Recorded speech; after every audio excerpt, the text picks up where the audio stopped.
Mrs. Pritchard, you've decided to stand as an independent. This is our country. This is our politics. I would like to donate £10 million to your national campaign. I could do better than you lot. Yeah, they all say that, love. You think this country is run by people we can't trust anymore, people who have let us down, so do something. You offering me a job? Are you asking? Catherine Walker, the Tory party shadow health minister, has defected. I didn't vote for you. What? Prime Minister, it's for you.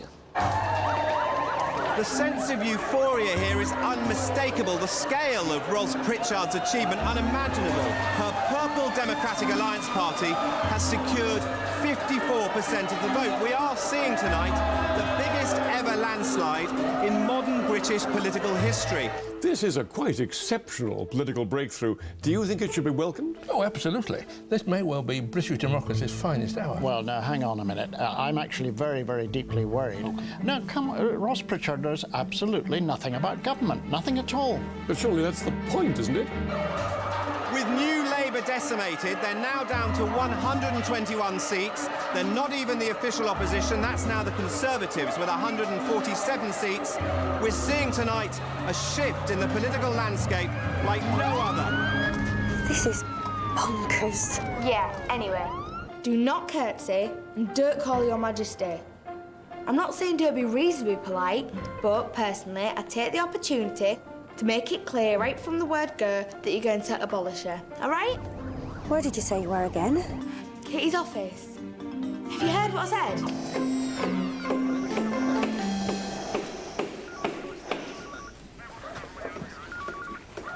The phone's ringing again, sir. Do you know, I'm starting to wonder how I ever managed without you. Shall I answer it? What did you say your name was again?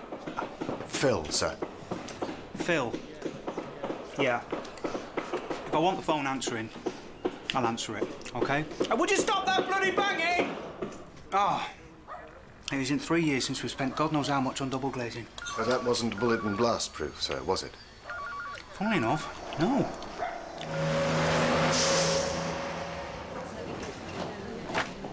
Right. In the next few hours, we've got 370-odd MPs arriving in Westminster, and right now we have nowhere to put them. So they're just going to bowl up here? Shouldn't we have thought about this sooner? Yes, Hilary, but we didn't. We have no headquarters in London. We have clerical staff in the constituencies, but still nothing centralised. What we have is a load of new MPs, two-thirds of whom don't know either one another or their way around Westminster. They need accommodation, they need offices, staff. By and large, we should assume they're not short of initiative. But we need to get them organised and fast. That's number one. Number two, cabinet recommendations. Ros wants us to sift through these CVs, all of them, and draw up lists. Cabinet posts, ministers, junior ministers, whips. Look for details. And she wants these lists on her desk by 2 o'clock this afternoon. We don't actually know much about who these women are, do we? I mean, beyond the basics. No. Weren't they vetted? Well, there just wasn't time. But we are all howling from the same hymn sheet. We will be when we've got the whips in place, yes. Possibly. Yes. Hopefully. More or less. So how do we know we haven't got rabid fascists in our midst? We don't, any more than we know whether we have any rabid Marxists in our midst. Is this workable? Oh, isn't it just a bit too late to be asking, Hilary? You defected just like the rest of us. We're all in the same boat, Hilary. Yes.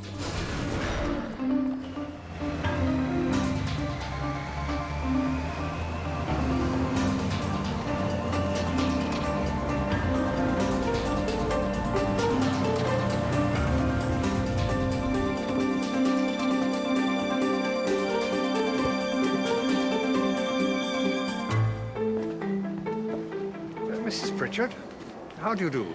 My name is Athelstan Jarvis. I'm Her Majesty's private secretary. Hello? Would you like to come through?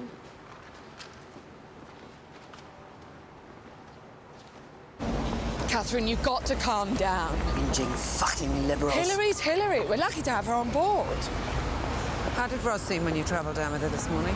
We didn't. Special branch whisked her off to Northolt in a helicopter. I came down separately with the girls. I think she'd had a spat with Ian. Maybe that's what it was. Not what was? She was talking about not doing it. Not doing what? Any of it. Throwing in the towel, saying no when the Queen asked her to form a government.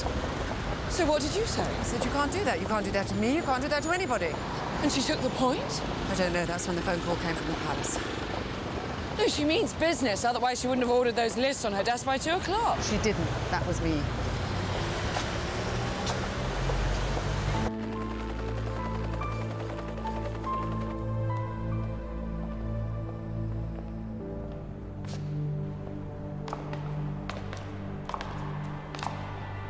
It is customary to address Her Majesty as ma'am.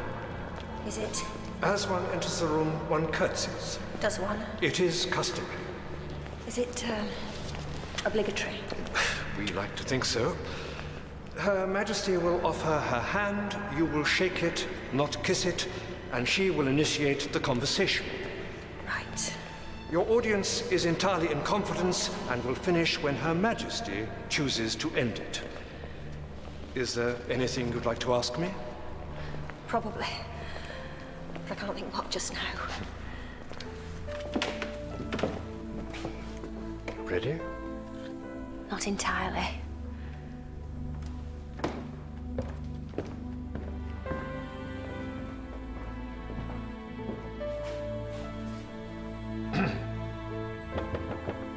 Come in.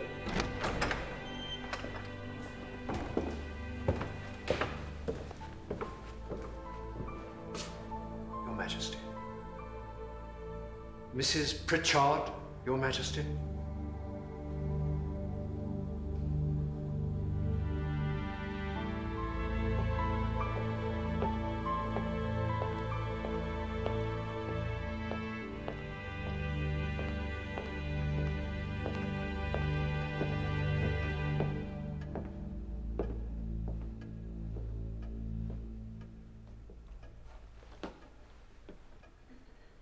Nor indeed are they well acquainted with the new Prime Minister. Their choices at this time will be crucial, determining whether or not the Purple Party will be a long-term success or a five-minute one. Hello, I'm not available to take your call at the moment, but please do leave a message and I'll get back to you as soon as I can. Ros, I love you. And I'm proud of you, and I'm sorry about last night. I'll speak to you later. Bye-bye, love. Bye-bye. What she will say is a hotly debated topic. Pritchard hasn't been short of surprises thus far for the short time that she's been a household name.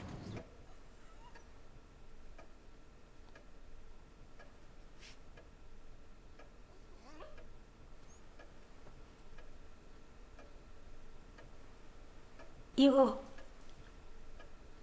not sure you want to do it? Well, that's a novelty, Mrs. Pritchard.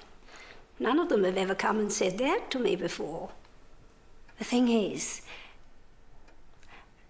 this isn't what was meant to happen. Exactly. Well, no, it is. It's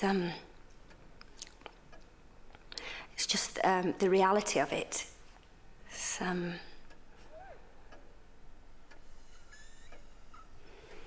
What was meant to happen, exactly? I wanted to make a point. A small point, but one worth making. I felt, you know, that people weren't interested anymore because they felt they couldn't make a difference anymore. Because it's portrayed like it's all above our heads. And I wanted people to understand that it isn't. Not necessarily. Not always. No, it's not that I don't want to have a crack at it. And I don't want to let people down. People who have supported me. People who have helped me. I'm just worried that in the long term, I might cause more harm than good. If I was you, I wouldn't do anything very much until you've got your feet under the table. I'd simply let the wheels of Whitehall keep turning whilst you take stock. Would you? No, politically, you've got nothing to lose. It would save a lot of bother. And people like a change. So, Mrs. Pritchard, will you form my next government? Of course, it's a shame you won't be able to live at number 10 with me and the boss. What the hell on earth are you talking about? Well, you're at school, aren't you? Schools in London are different. In what way? They just are. So, unlike moi, you'll have to stop at home with my dad. A double espresso, no, 2 double espressos, a macchiato, and... Is that it? How Mrs. Pritchard is feeling this morning. So in a moment, Hope you've got a couple of quid on you, Chancellor, because I haven't. New Prime Minister leave after the meeting with the Queen. She said yes. And suddenly she is famous across the world as the ordinary woman who has knocked Labour and Conservative out of the water, Shortass. making history away. Me? Blindfold? Prime Minister. Let's boogie. If we could.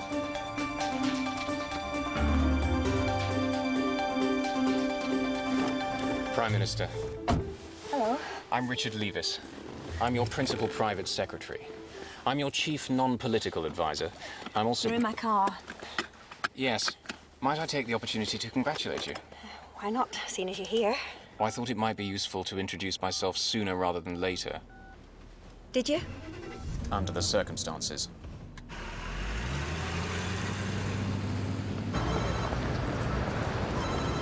Catherine. Ros, you're an absolute genius. You won't regret this. I think I probably will. Get over to Downing Street. I want you there. I want everybody there. 27 messages. I've only been in there for half an hour. Mrs. Pritchard. Prime Minister. Just under 40 minutes ago, a military transport helicopter carrying 6 French soldiers was shot down in the Arak province of Iran. Was it? Yes, it's, as you may or may not know, it's a very sensitive area. It's the center of Iran's uranium enrichment program. It's where they intend to build nuclear bombs, Prime Minister. I see. 2 soldiers were killed, the remaining 4 were injured, one of them critically. If they're captured, they'll be tortured and executed. Why? Because that's what happens. A quarter of an hour ago, we received a call from President Chirac asking for British assistance. We have a battalion of special forces located less than 40 minutes away from the crash site. The nearest people the French can mobilize are more than 5 hours away. What were they doing there? They were pulling out an embedded military intelligence officer. A spy. What do you want me to do about it? Well, that's up to you, Prime Minister.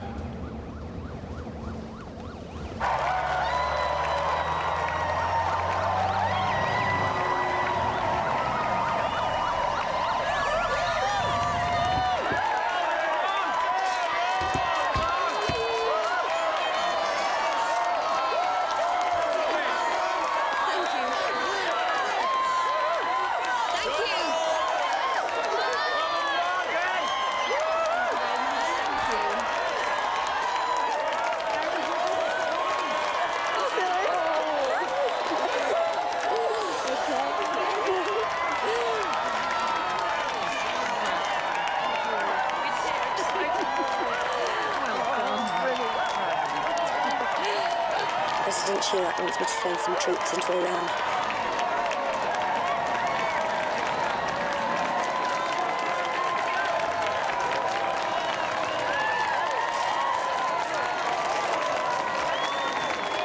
So here we are.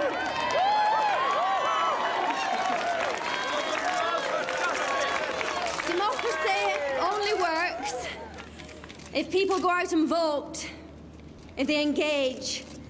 And people only go out and vote and engage if they feel it counts for something. In this election, early on, people didn't know who to vote for because they thought whoever they did vote for, it wouldn't make any difference anyway. Either way, it'd all be a bit the same, and none of it what they really wanted. The increased remoteness of the Westminster world has meant that the ordinary people, the little people, people like you and me, have felt increasingly excluded from the forces that shape our lives, increasingly disenfranchised, increasingly at odds with it all. Well, that's going to change, and it starts here.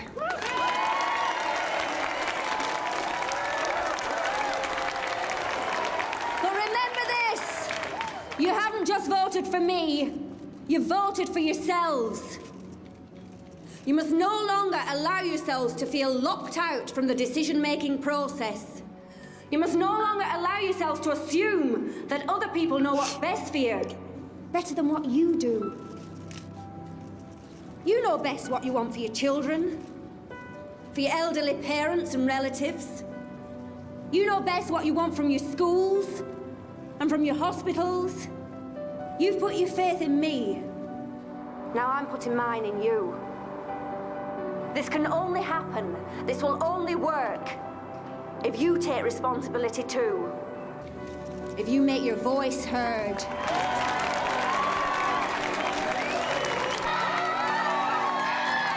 My first task is to put legislation in place to empower the citizen to have more control over their own lives. So it's down to you, as well as me, to join in, to participate, to be responsible and interested. And what's happened today has proved that you want to be, and that you are.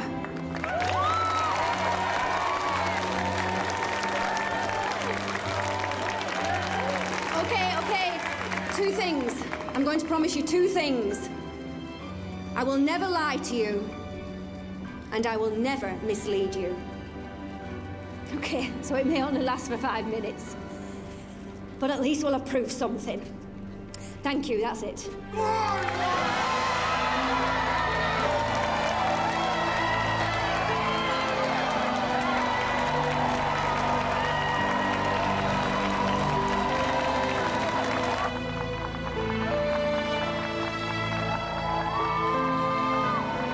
Behold, Judas.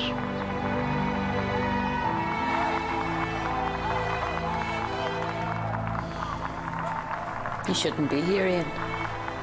You should be there with her.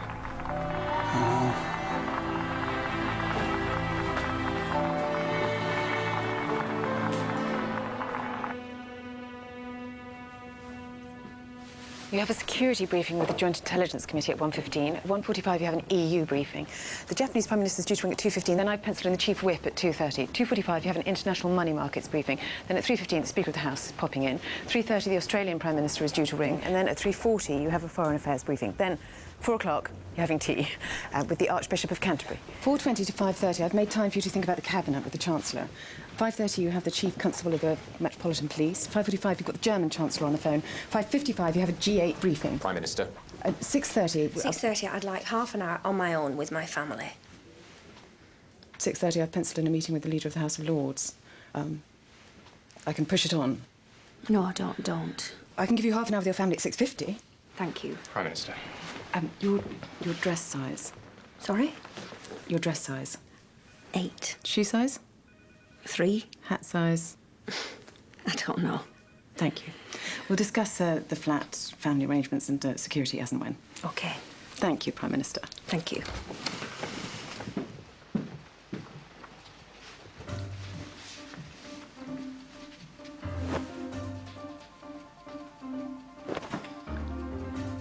I'm going to sit down, gentlemen. I hope you are.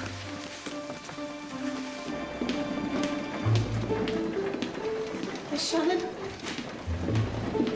Miss Shannon? How are you doing? Fine, thank you. I'm Beverly Clark. I'm sharing your desk. You are kidding. The whip just told me it's only temporary, isn't it, till the offices are sorted. You hear that? They'll have us sharing chairs next. That's the point. Oh, no, you're all right. We'll find you one.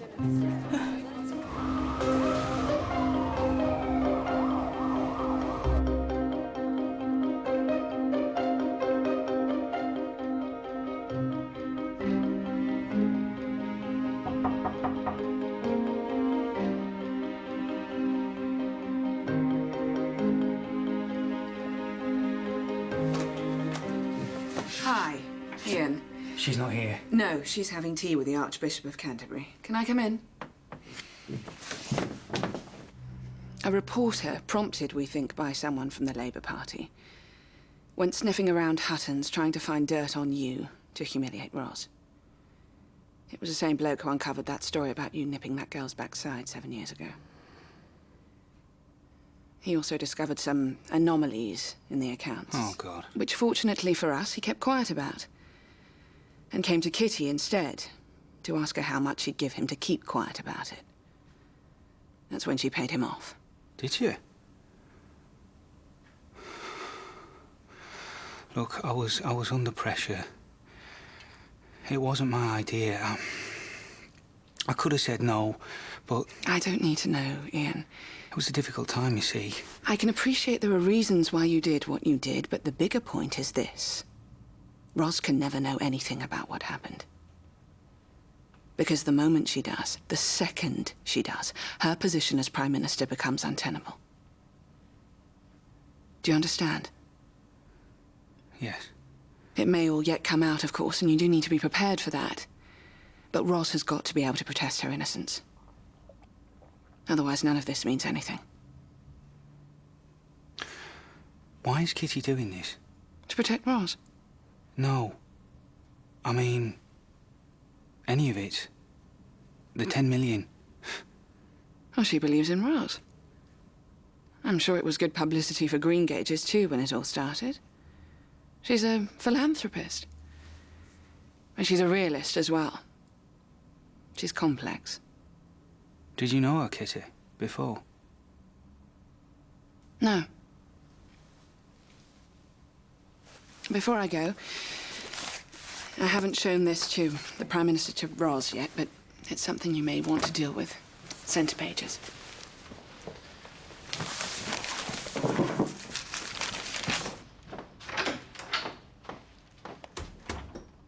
It's very kind of you, offering to put me up. I had vaguely wondered about where I'd be sleeping, but what with one thing and another... It's no problem. Have you seen that? Got to stop reading the papers, love. Really? Oh, yeah. At least until you develop a thicker skin. You all right? Stupid. Except it isn't. I'm missing the kids already. It's been a remarkable day for Mrs. Pritchard. We've seen the jubilant scenes this morning, but as the day's progressed, we've also seen the country slip into something not unlike shock. But I love you. Did you get my message? Yeah. I'm sorry I didn't get back to you. I've been, tied up. I realised. Oh. I love you. Hello, little one. I love you. Can't believe it. I'm no sooner through the front door and I'm sending special forces into Iran. Why? Oh, this French helicopter went down and I could have refused to help. But I was advised not to, so I gave the nod. The next thing when I get sat down in my office, George Bush is on the phone, wanting to congratulate me. All scripted, even the bit I suspect when he asks how the unsteady English weather is. So what did you say? Mr. President, did you know that the anti-war in Iraq march in London was the biggest protest rally this country has ever seen? And yet we still went to war at your behest. And frankly, I found that a bit disturbing. Not to mention something of a mystery. You didn't? Of course I didn't. I would have liked to have done. Particularly when he started going on about how he had intelligence reports about a helicopter shot down in Iran. And if I was asked for help, which I'm likely to be, with my troops being the closest, I'd be advised to stay out of it, on account of the fact that he's got some undercover men on the ground in the area that he doesn't want rumbled. Which there might well be if Iran goes on red alert with me wading in. So there I am. Half an hour in power and I'm stuffed. And I'm going, I'm sorry, Mr. President, I've already given the nod. Well, ungive the damn nod. I'm sorry, Mr. President. I can't do that. You didn't? I did. I told him. I said I promised the French bloke. I can't go back on my word. So he informs me that I haven't grasped the complexities of the situation. To which I reply, no, I haven't, not yet. I've only been doing the job for 5 minutes. So he says he hopes we can have dinner sometime, then he can point them out to me. So that got things off to a start. Are you all right? I'm the leader of the 4th biggest economy in the world. I'm the president of the European Union. I'm chairman of G8. And I haven't got a fucking clue what I'm doing. Would you be all right? Sorry. I know. Don't say it. You told me so last night. I'm sorry about last night. Don't be. You were right. Your timing left something to be desired, like it would have come in handy about 6 weeks earlier, but... I did. You were right. I don't think you should give your job up. I wasn't going to. Good. Well, that's good. Because let's face it, 3 weeks down the line, we'll all be back in Eatanswill, won't we? Why? After I've made a monumental, international, catastrophic fool of myself. No, it wasn't that. It's just... It's my job. And what would be the point of giving it up and coming down here and just twiddling my thumbs all day? No, none. I can come down at weekends. I'll bring out Georgina. I'm staying here with my mum, pal. Let's find me a new school down here, Mum. Next up, I'm having security briefings and EU briefings and one damn thing and another. I just get off the phone from the Japanese Prime Minister when word comes that the operation in Iran has been successful. Broadly speaking, inasmuch as the 4 French troops have been rescued, but something's gone wrong. Some cock-up. 2 of our lads have been left behind. In Iran. How? Mum, I want to stay down here with you. I don't want to go back to Egypt. How the hell, eh? Nobody seems able to explain. Not properly. God's sake. I've asked the Chief of the Defence Staff to keep me informed. Apparently they torture people before they execute them. So that's what I did today. Mum, just to clarify, I want to stay down here in London. Not now. Just saying. Not now. What's this about, a centre spread? Oh, yeah, I hadn't,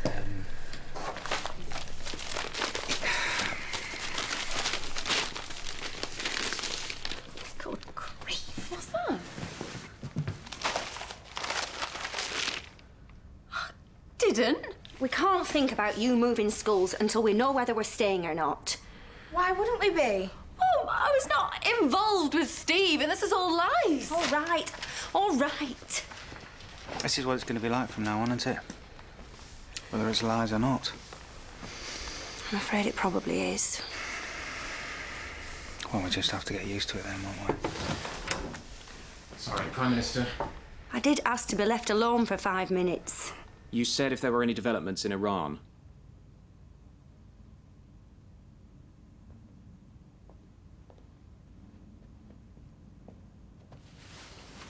She's got a lot on.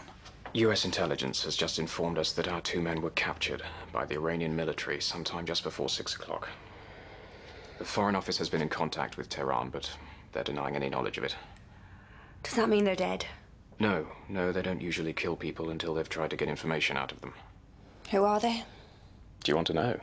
Yes, I want to know. I sent them there. Lance Corporal Darren Butler from Leamington, aged 27, married with 2 little girls. And Trooper Liam Wheeler from Maidenhead, he's 18. We haven't explored all the diplomatic channels yet, so don't assume it's all over. You may want to ring the Iranian president yourself at some point. Not yet. Well, I'll arrange a briefing downstairs. Do their families know? No. No, not until there's something more definite.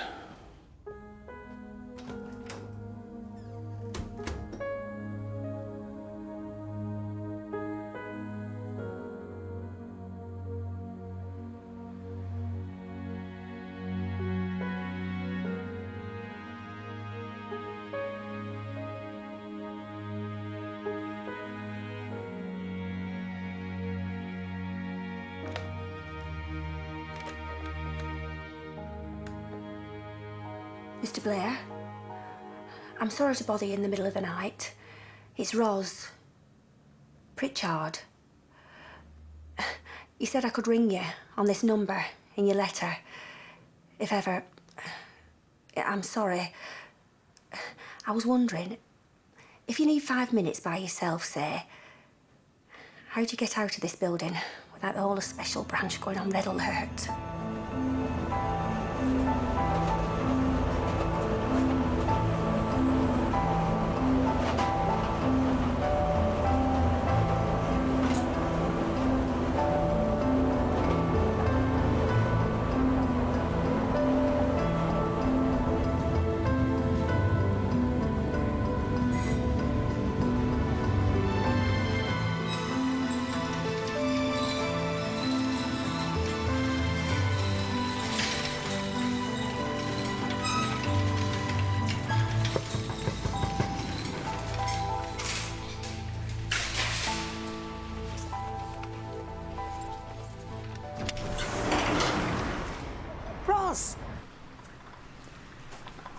Queen. Yeah. We all watched you on telly, driving to Palace. Did you? We're all right proud of you. Were you? Aren't I daft?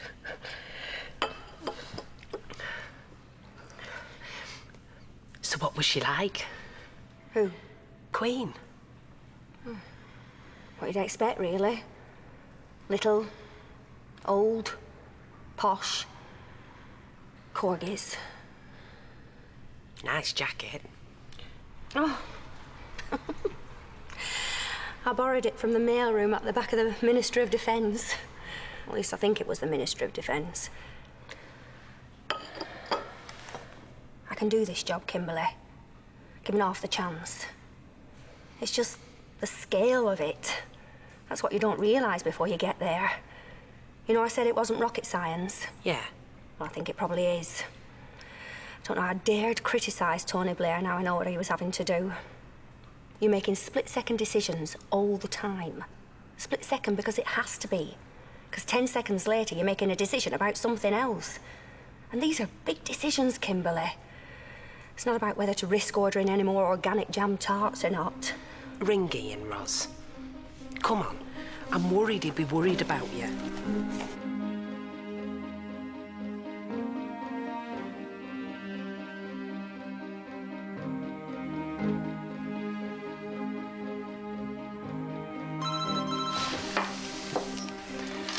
Ros, what's going on? What are you doing at Green Cages? I freaked out. How are the girls? Yeah, fine, they're fine. I couldn't cope. I woke up in the middle of the night and I couldn't cope. I didn't want to upset you. I didn't want to worry you. I didn't know what to do. So I'm sorry.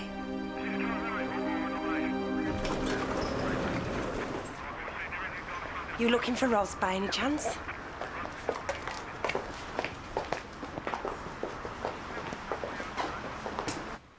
We can work this to your advantage. How many people know? Not many. Only the inner circle. I meant if it got out, we could work it to your advantage. I think it might. I rang Tony Blair last night to ask him how to escape from number 10. Oh, you were coming back to Eatanswill to thank the people who helped you kick the whole thing off in the first place. I think I flipped. I think you did. Prime Ministers don't flip. I think you'd be surprised. People elected you because you're not a politician. That was the whole point, wasn't it? Yes. So that's it. It? What? Your USP. Your unique selling point. You're not a politician, so you don't have to behave like one. It's what we tap into every time you want to do something unorthodox. Like today, like last night. Only it's not just an excuse for when things go awry. It's a whole concept about the way you do business. That's why people voted for you. It doesn't take away the responsibilities that I've got. Of course not, but it throws a different light on them. Does it? How? Well, there are no rules about how to do this job. Asquith said, the office of the Prime Minister is what its holder chooses and is able to make of it. Obviously, if you took that to its extreme and did nothing, you wouldn't last very long because you wouldn't justify the trust that people have put in you. But the point is, people voted for you because you're different. Because you can do things professional politicians wouldn't dare do. Take a few risks. Like what? See what happens. I don't know, and don't feel that you've got to do it all or get it all right within the first 5 minutes, because you don't. And if you want to swan off to Yorkshire the day after the election to ask the ordinary people of Eatanswill what they think should go in the Queen's speech whilst your second-in-command appoints the remaining cabinet posts, well, good for you. I like that. Do you? What? Asking people what goes into the Queen's speech. Oh, no. I was getting people involved. Getting people thinking. Yeah, but... People putting their ideas in. Like a national debate. Everybody talking up and down the country. At work, at home, in the playground, in pubs, everywhere. Like a big contest thing almost. People sending their ideas in. To me, to their MPs, to Whitehall. It's got potential. Well, it needs a little finessing, possibly, but... Can you get me an aeroplane? I need to get back to London.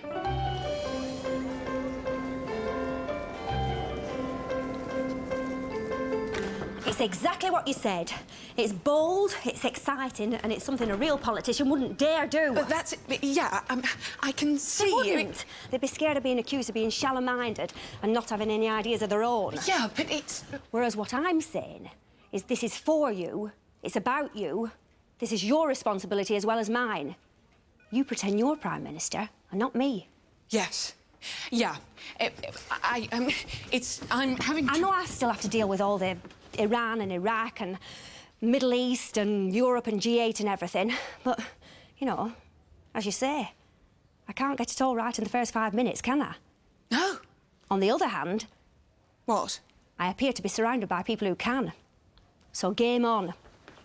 Oh, this needs to go back to the Minister of Defence. As predicted, it's Catherine Walker who steps into Gordon Brown's shoes, into number 11 Downing Street, and also becomes Deputy Prime Minister. Hilary Rees-Benson, the former Lib Dem Foreign Affairs spokesman, is the new Home Secretary. There's a new Foreign Secretary as well, Labour's Dorothy Crowther, of course she a former Foreign Office Minister. Now this means that alongside those women in crucial roles in the Cabinet, there are also, like Mrs Pritchard, 4 other senior women who've never been in Parliament before, now serving in the Cabinet.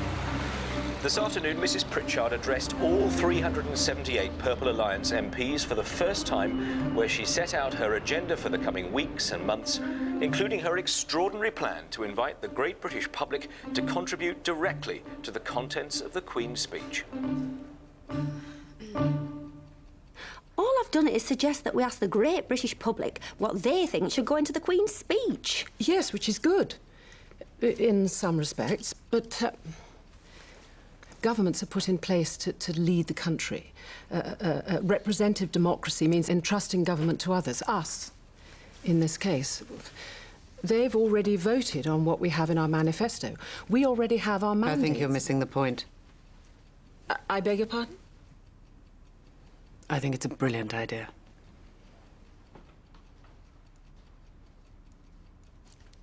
No, keep going, Catherine.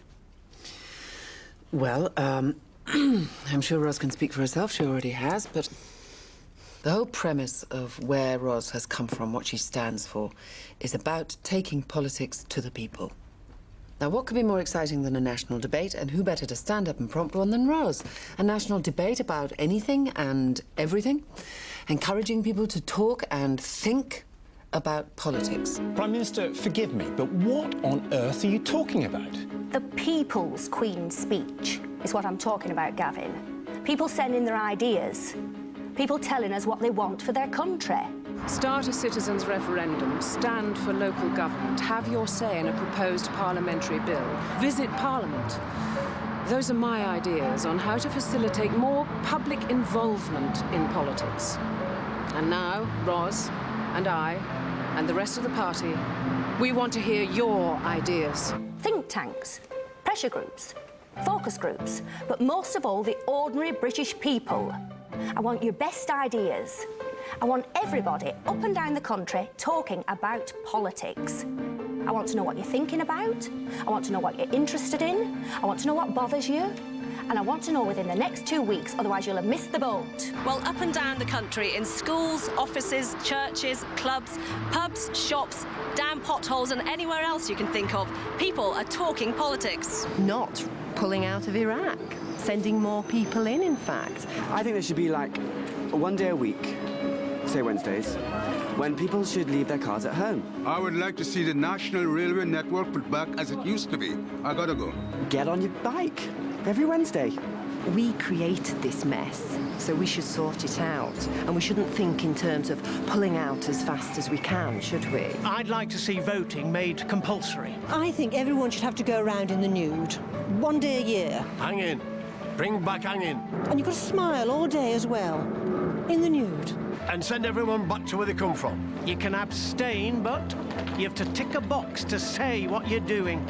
I mean, I know Ros didn't create this situation, but, well, she has inherited it, hasn't she? I mean, we all have, haven't we? The national debate continues across the country. Our new Prime Minister has certainly got people talking, thinking, debating Sir, in a way that I've never seen before. is it true after the Queen's speech, me dad's going back to Eatanswill and you think I'm going with him? Yes, now, I know you think this is something we haven't discussed. We haven't. Yeah, but Tiddler, me and your mum have. Told you. We don't think it's such a good idea. Not fair. Possibly not. But I'm afraid that's what we decided. Bad luck. Shut up. I'm sorry. We'll all see each other at the weekends. Beach? Pardon? Hey. You won't be here now without me. How'd you work that out? I helped you. The only school round here that we could send you to is Westminster. It's a public school. I can't be seen to be pulling you out of a perfectly good comp like Eatanswill just to stick you in a £23,000 a year school like Westminster the minute I become Prime Minister. Send me to a comp down here then. I don't think you'd like it. Try me. The nearest state school is Jericho Road. It's the kind of school that nobody sends their kids to if they can help it. They never have anywhere near enough staff, never mind the right sort. They have children from over 25 different nationalities and no proper resources to deal with it. It's the kind of school that shouldn't exist. And I hope in a few years' time it won't. Send me there. If you're going to change it, put your money where your mouth is. Oh, no, Ros. No.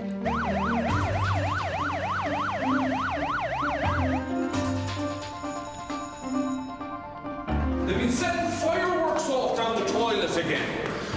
Where did they even get them, little brats, this time of year? Headmaster, that was number 10 Downing Street. The Prime Minister wants to pop in. really, when are you going to learn? No, I think it really was...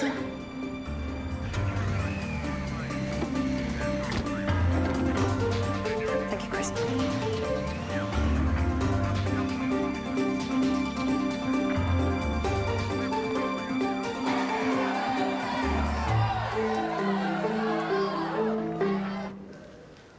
We were promised a major overhaul, 1997. Money, resources, if anyone needed it, we did. But it just never happened. For all the talk about helping the socially excluded, and, you know, thank God somebody was talking about it, I think that Tony and his mates just ended up quietly accepting that some kids will always slip through the net. And don't imagine that schools like this are few and far between, Mrs. Pritchard, because they're not. You know, there are 7 million adults in this country who are functionally illiterate. 1/3 of our children, when they leave primary school, can't read. 1/4 who leave can't do maths. This is now, after God knows how many years of a Labour government. If I said I was thinking of sending my daughter here, would you think I was bonkers?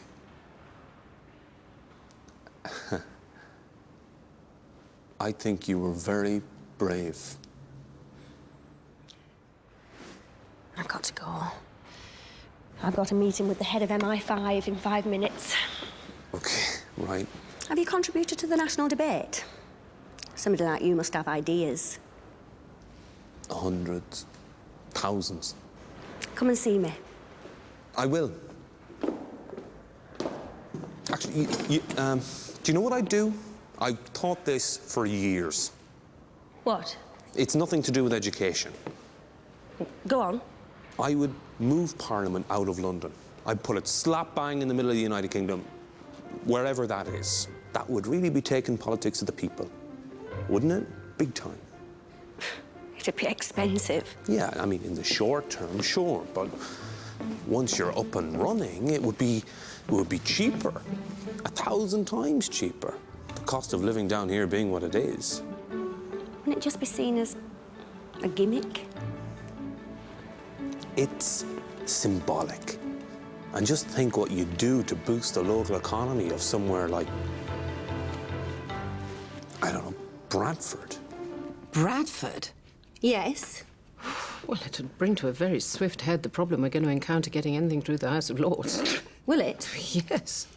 Hold on, why are we going to have trouble getting anything through the Lords? Because we don't have any purple peers. The Lords can block any legislation we try to introduce, but as soon as they do, they make a mockery of the democratic process. Then they won't. Well, they'll block this. Instinctively, they'll hate it. It'll frighten them. Well, that's why it's brilliant. It forces them into a corner. So how fast can we put legislation in place for something this big? Well, fast, if you can get the right people working quickly enough. Catherine?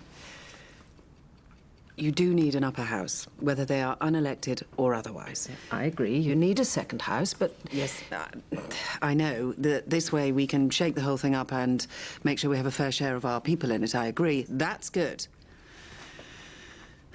Apart from the fact that... Well, personally, I really rather like living in London.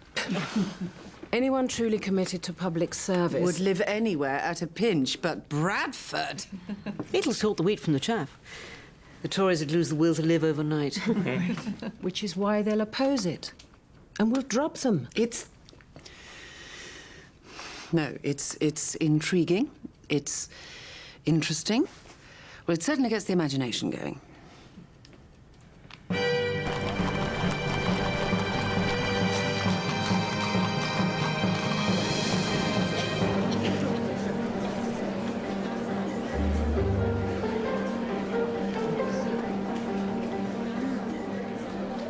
Blimey, look. There really is. It's House of Commons. There she is. Look. Hey, just behave. Close the door.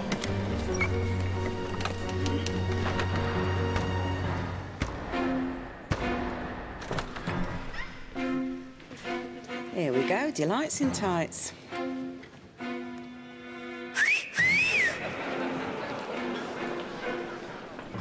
Mr. Speaker, the Queen commands this honourable House to attend Her Majesty immediately in the House of Peers. Well, it's been a remarkable Queen's speech, one for the people and about the people. Very much indeed the People's Queen's speech that Ros Pritchard had wanted. I have to say, early on it's been greeted as both balanced and sensible, apart from one thing, and that's this extraordinary idea that she's going to move Parliament from here in Westminster to West Yorkshire by 2010. You won't be surprised to hear that that's been greeted with some howls of derision from the opposition, but on her own side, Mrs Pritchard, speaking at the dispatch box for the first time, fiercely defended that plan. Nothing the right honourable gentleman has said troubles me in the least. Doesn't even touch me. I speak for the British people. I have consulted them and they have spoken. I have every reason to have every faith in the point and meaning of the proposed bill. In everything it encapsulates and everything it stands for. It doesn't surprise me in the least that the right honourable members opposite cannot stand the idea of having their lives dictated to them from somewhere like West Yorkshire. Well, get used to it. Some of us have had our lives dictated to us from London for far too long. Congratulations, Prime Minister. Well done. Don't you start. Ros, you were amazing. You were fantastic. It was ridiculous. I shouted, I lost my temper, I looked like a right plonker. She did not. We recorded it for you. Trust you. Ros, nobody else on the planet could have done what you Meg, did today. is Georgina back from school? Yeah, she is. Prime Minister, could I, before you I've go... got to get changed. I've got this reception at the palace with this Portuguese Prime Minister... Prime Minister. Before you go in the flat... Hey, Mum! I brought some eggs home. Right. That's my mum. That's my dad. Hello. And that's my sister Emily. I'm sorry, Prime Minister. I didn't know where else to put them. Oh, that's mine. Sorry. Well, I'm glad to see you made some new friends. What's your name? Paris, miss. Prime Minister. Sorry. Before you go to the palace. OK, carry on. Don't destroy anything. The bodies of Lance Corporal Butler and Trooper Wheeler were found abandoned on the Iranian border just over an hour ago. They'd been stripped and beaten and then hanged. Jesus. There's a fuller report on your desk. I'll need The phone numbers of Lance Corporal Butler's widow and Trooper Wheeler's parents are on your desk as well. Tell the palace I might be late.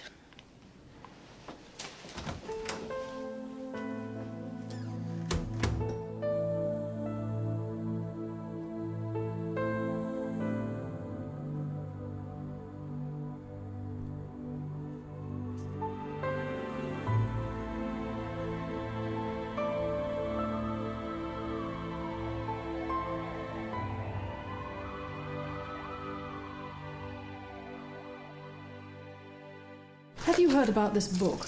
Have you heard about this book? Have you heard anything about this book? What book? Huge image. Not wearing very much. Emily's bottom is right on the window of the offices belonging to the leader of the opposition.